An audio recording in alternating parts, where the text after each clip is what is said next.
नमस्कार दोस्तों। लोकसभा चुनाव में जैसे जैसे वोटिंग के दिन नजदीक आ रहे हैं वैसे वैसे सियासी उठापटक भी तेज होती जा रही है। उत्तर प्रदेश में मुरादाबाद की सीट पिछले 48 घंटों से हॉट सीट बन गई और हर तरफ मुरादाबाद के बारे में बातें होने लगीं। मुरादाबाद के मौजूदा सांसद हैं एसटी हसन। समाजवादी पार्टी ने पहले एसटी हसन को टिकट दिया।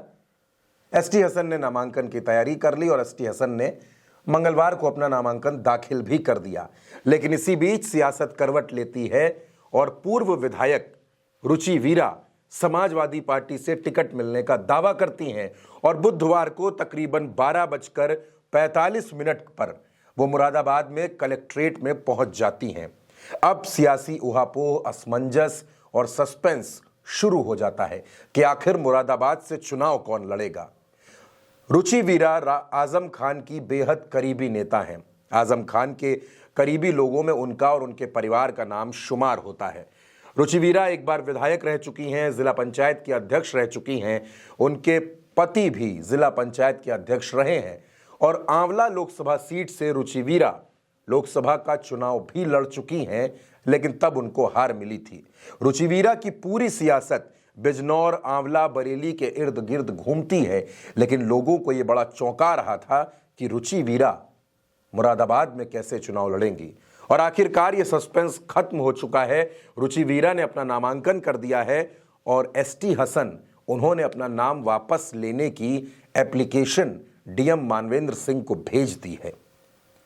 रुचि वीरा बार बार ये दावे कर रही थी कि अखिलेश यादव की तरफ से उनको टिकट मिला है, लेकिन जो अंदर की खबर है वो ये है कि आजम खान और अखिलेश यादव, जब इन दोनों लोगों की जेल में मुलाकात हुई तो आजम खान ने 2 सीटों की तरफ सबसे ज्यादा जोर दिया। उनमें से एक मुरादाबाद भी थी और पहली रामपुर थी। मुरादाबाद की सीट के लिए आजम खान ने रुचि वीरा के नाम की पैरवी की और उसके बाद से ही रुचि वीरा का नाम चर्चा में आया। हालांकि एसटी हसन के समर्थकों ने इस टिकट का विरोध भी किया। जब रुचि वीरा से इस विरोध के बारे में और एसटी हसन के बारे में पूछा गया तो रुचि वीरा ने कहा कि मुझे इस बारे में कुछ नहीं कहना, एसटी हसन साहब हमारे बड़े भाई हैं।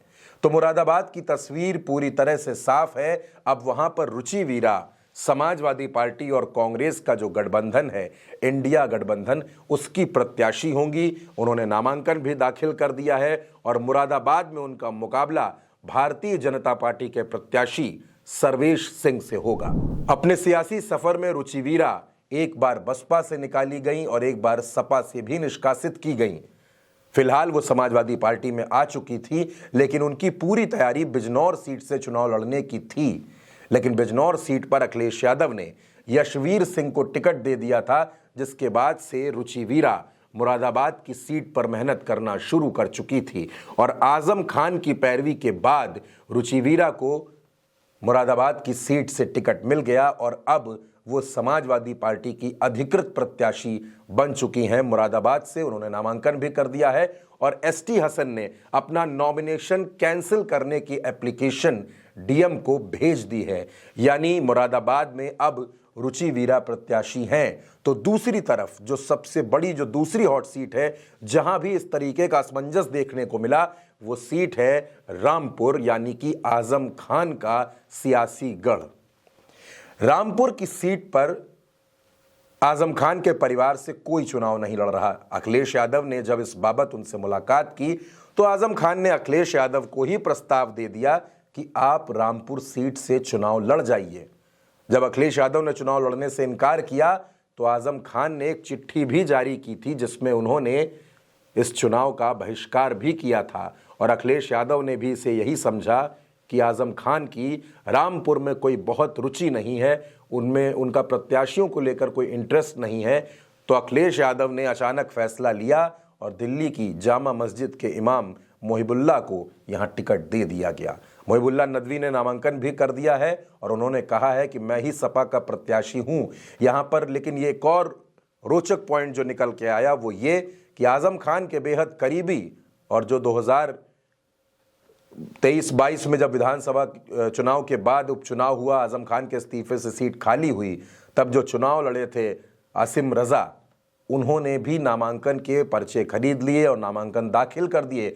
जब उनसे पूछा गया कि यहाँ पर क्या आप प्रत्याशी हैं, यहाँ पर तो जामा मस्जिद के किसी इमाम का नाम चल रहा है, तो आसिम रजा ने कहा कि क्या आपके पास इस बात का कोई आधिकारिक कागज है। यानी मुरादाबाद की तस्वीर भले ही साफ हो गई है, लेकिन रामपुर में अभी पेंच फंसा है, क्योंकि रामपुर में सपा ने अपना प्रत्याशी उतार दिया है, तो उधर आसिम रजा ने भी नामांकन कर दिया है। अब आसिम रजा नामांकन वापस लेंगे या फिर निर्दलीय चुनाव लड़ेंगे, ये तो बाद में पता चलेगा।